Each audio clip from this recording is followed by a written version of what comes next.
Imagine your body's immune system. It's like this incredibly complex security force, right? Most of the time, it's amazing, protecting us. But sometimes that same force gets its signals crossed and starts attacking our own healthy tissues. And that leads to autoimmune diseases, this kind of chronic internal battle. Today, we're doing a deep dive into one really fascinating piece of this whole puzzle. It's a protein called TYK2, tyrosine kinase 2. Our mission here is to really unpack TYK2's role, how it connects to, well, a whole range of inflammatory diseases and these, frankly, revolutionary new therapies that target it very specifically. Think of this as your shortcut to getting up to speed on some cutting edge immunology.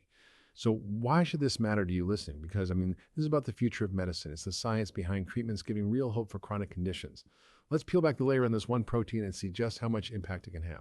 Okay, so first things first, TYK2. What is it, fundamentally? Our sources call it a non-receptor tyrosine kinase, part of the JK family. Can you break that down for us? What's its basic job? Absolutely. So, yeah, TYK2. Think of it as a critical messenger, maybe like a switch, inside the cell. Non-receptor tyrosine kinase just means it's an enzyme floating around in the cytoplasm, not on the cell surface. Its main function is to add a little chemical tag, a phosphate group, onto other proteins. And that tagging, that's phosphorylation, it acts like flipping a switch, turning those other proteins on or off. It belongs to the Jake family Janus kinases, which are all key players in this kind of signal relay from outside the cell down to the nucleus. Structurally, it's actually quite interesting. It has four main parts or domains. There's the firm and SH2 domains, which help it grab onto other molecules, kind of like molecular hands. Then there are two kinase-like domains, a pseudokinase domain, which is sort of a regulatory part, and the actual kinase domain, which is the active engine that does the phosphorylation. It sits right there on the inner side of certain cytokine receptors, basically waiting for the signal. Once it gets that signal, its main job is phosphorylating stat proteins. And those stats, they're the next messengers in the chain. Right. And this isn't a super recent discovery, is it? When did scientists first figure out TYK2 was important? No, you're right. It's been known for a while. It's actually identified way back in 1990. They found it was crucial for how cells respond to interferons, those key immune signaling molecules. That was a big clue early on. And what's really solidified its importance since then is the genetic evidence. Studies keep showing that certain variations in the TYK2 gene are linked to the risk of developing several autoimmune diseases. Ah, okay. So genetics really points a finger at it. Exactly. It tells us it's pretty fundamental to keeping the immune system balanced. If TYK2 isn't working quite right, it can contribute to disease. Okay, so it's a vital signaling molecule known for decades. Let's zoom out slightly. It works within this bigger system called the JAK-STAT pathway. How can we picture that? For those of us maybe not thinking about cell biology every day. Yeah, the JAK-STAT pathway, it's basically a core communication line cells use. Think of it like maybe a four-step molecular relay race, and TYK2 is one of the star runners. Okay, a relay race. I like that. What are the steps? Okay, step one, cytokine binding. An immune messenger, a cytokine, arrives and binds to its specific receptor on the outside of the cell.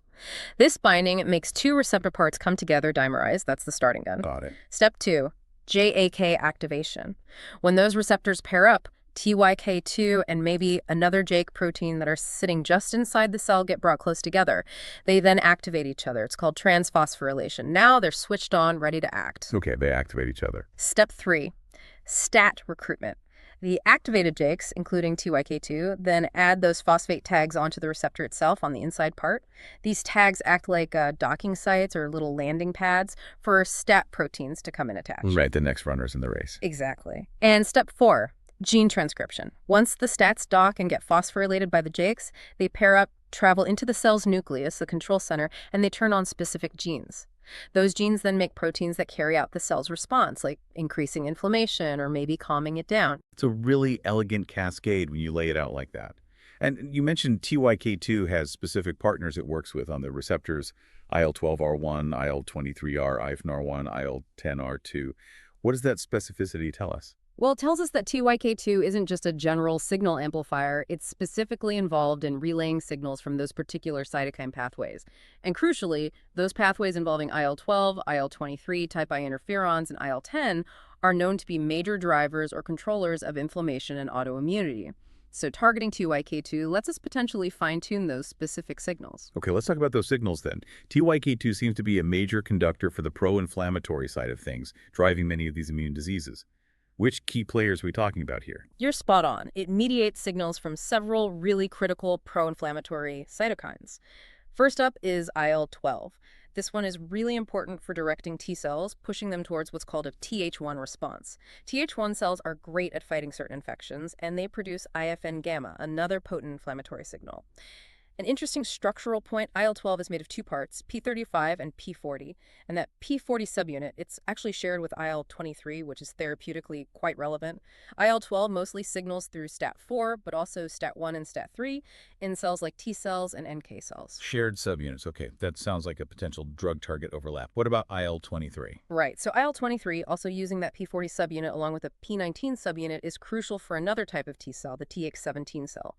TO17 cells produce IL-17, which is a major recruiter of neutrophils, those immune cells that rush to sites of inflammation. IL-23 is mainly produced by cells like dendritic cells and macrophages. What's fascinating here is that this IL-23 TH17 pathway is now recognized as absolutely central to conditions like psoriasis and inflammatory bowel disease, IBD. It primarily signals through STAT3. Okay, psoriasis and IBD, major targets. And then there were the interferons. Yes, type I interferons. This is a whole family, IFN alpha, IFN beta, and others. They're famous for their antiviral effects, triggering hundreds of antiviral genes, helping cells flag infections, activating killer cells.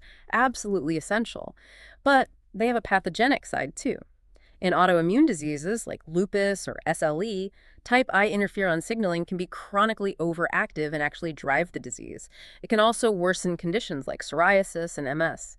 So TYK2 mediating these signals highlights that double-edged sword. It really does seem central to ramping things up. But as you said, it's involved in balance, too. It can't all be about driving inflammation, can it? No, absolutely not. It's more complex than that. TYK2 also plays a role in signaling from other cytokines that have quite different, sometimes even opposing effects. I like what I read. Well, there's IL-10. This is often called an anti-inflammatory cytokine.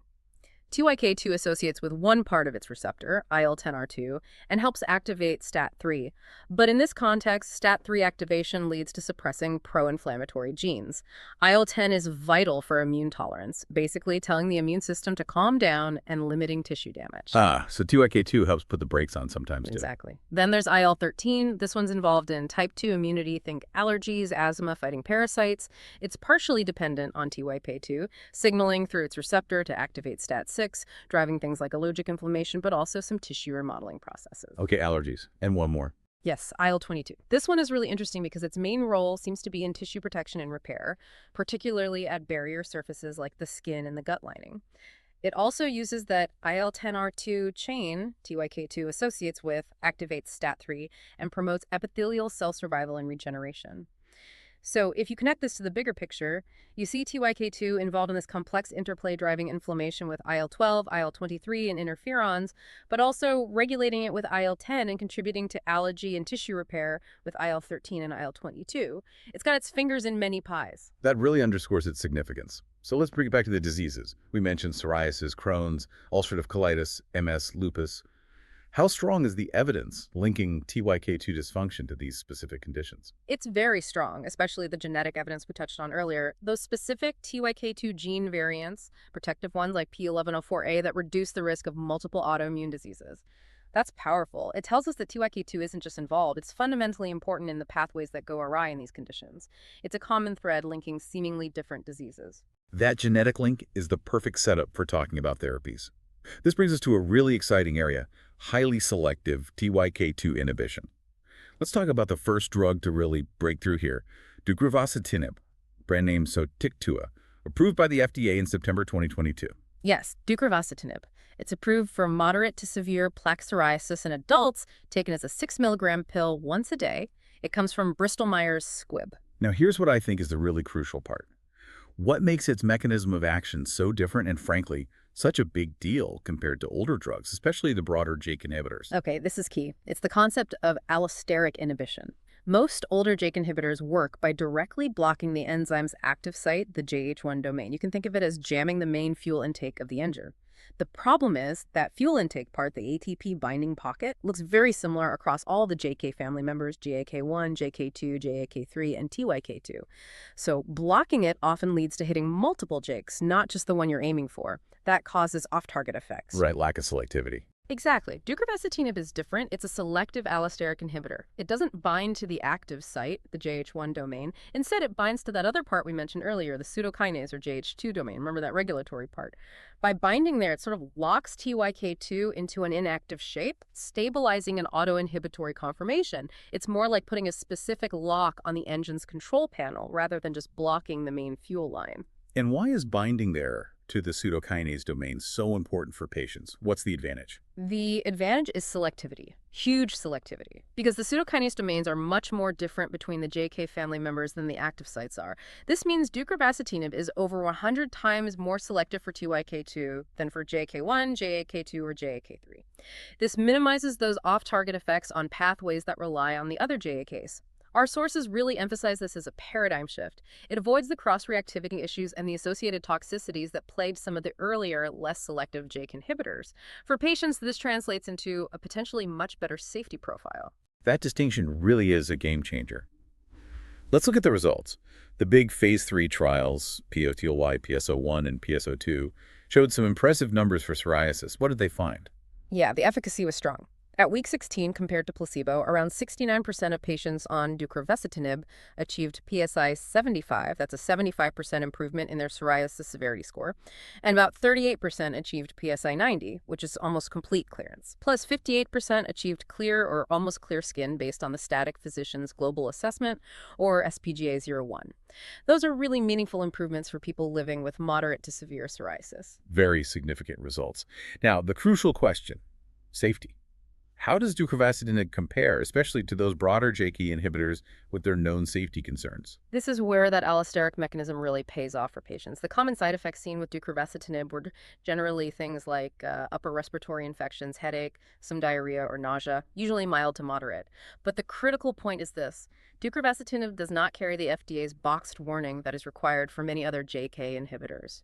And that boxed warning covers some serious risks, right? Yes, exactly. Those warnings cover risks like serious infections, major adverse cardiovascular events, NCE malignancy, blood clots or thrombosis, and even increased mortality risk.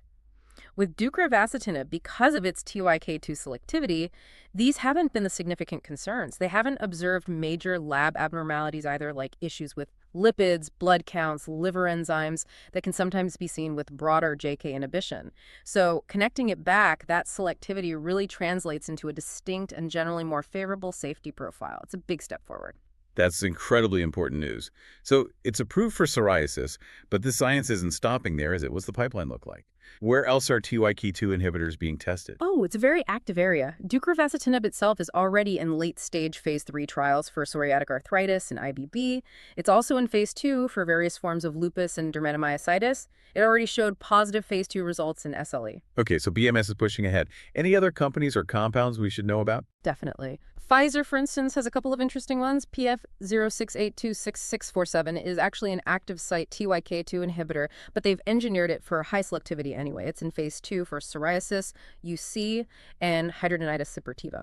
They also have PF 06700841, which is interesting because it's a dual TYK2 and JAK1 inhibitor. It's being tested in phase 2 for psoriasis, alopecia areata, where it showed pretty impressive hair regrowth, vitiligo, UC, and Crohn's.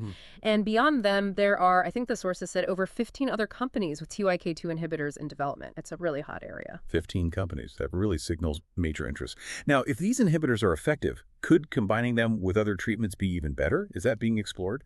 Yes, combination therapies are definitely on the radar. The thinking is if you target multiple inflammatory pathways at once, say a TYK2 inhibitor plus an IL-17 or TNF inhibitor, you might get synergistic effects. It could lead to deeper responses, maybe work for people who only partially respond to one drug, or allow for lower doses. It's about hitting the inflammation from different angles. That makes sense. But it also brings up the question of personalization. How do we figure out which patients are most likely to benefit from a TYK2 inhibitor? Are there biomarkers being developed? That's the million-dollar question, right? Biomarkers are crucial for tailoring treatment. Researchers are looking at a few different types. There are potential genetic biomarkers, like those TYK2 protective variants we discussed, or maybe variants in the IL-23 receptor gene. Could these identify potential super responders? Then there are protein biomarkers, maybe measuring levels of activated STAT3, PSD, T3 in blood cells, or looking for a specific type I interferon signature. Tissue biomarkers are also being looked at, like the amount of TYK2 expressed in a skin biopsy from a psoriasis patient. Right now, probably the most promising approach seems to be functional assays stimulating patient blood cells, PBMCs, in the lab and measuring how well the drug inhibits STAT phosphorylation. That seems to correlate quite well with clinical response so far. Fascinating. Using the patient's own cells to predict response. So looking even further ahead, we've talked psoriasis, arthritis, IBD, lupus, but the sources mentioned TYK2's role might extend even further. What are some of the emerging areas where TYK2 inhibition might eventually play a role? The potential scope is really quite broad, which again highlights how fundamental TYK2 is. Because it mediates signals from multiple key cytokines, it could be relevant wherever those cytokines are driving disease. So researchers are looking into neurological conditions like multiple sclerosis, neuromyelitis optica, even general neuroinflammation. In renal diseases, things like lupus nephritis, IgA nephropathy, maybe even diabetic kidney disease. Respiratory conditions are another area: severe asthma, pulmonary fibrosis, maybe even the severe lung inflammation seen in COVID-19 ARDS, and various rheumatic diseases beyond PSA and lupus, like ankylosing spondylitis, Sjogren's syndrome, polymyositis. If we connect this to the bigger picture, the sheer range of these potential applications really drives home how central TYK2 is to immune-mediated inflammation across many different organ systems. Wow, it really is a far-reaching target. What an incredible journey we've taken through TYK2 today. So just to recap the key takeaways. TYK2 is this central immune regulator, kind of a master switch for signals from critical cytokines involved in both driving and controlling inflammation. The big breakthrough is this highly selective allosteric inhibition with deucravacitinib leading the way, which offers a much safer way to target these pathways, initially for psoriasis. And the future looks incredibly dynamic, with a rapidly expanding pipeline of new TYK2 inhibitors and potential applications across a huge spectrum of inflammatory and autoimmune diseases. That's a great summary. It really is a paradigm shift, moving from broader immunosuppression towards highly specific pathway-targeted therapies with potentially much better safety. It shows how understanding the molecular details can lead to real therapeutic innovation. Absolutely. So for everyone listening, maybe reflect on this. How might these incredibly targeted approaches, like selective TYK2 inhibition, truly revolutionize how we treat chronic diseases? Think about the impact this kind of personalized, pathway-specific medicine could have on conditions that have been so challenging for so long. And maybe consider what strikes you most about how zeroing in on just one single molecular target, like TYK2, can potentially unlock treatments for such a wide variety of different diseases. It's quite remarkable.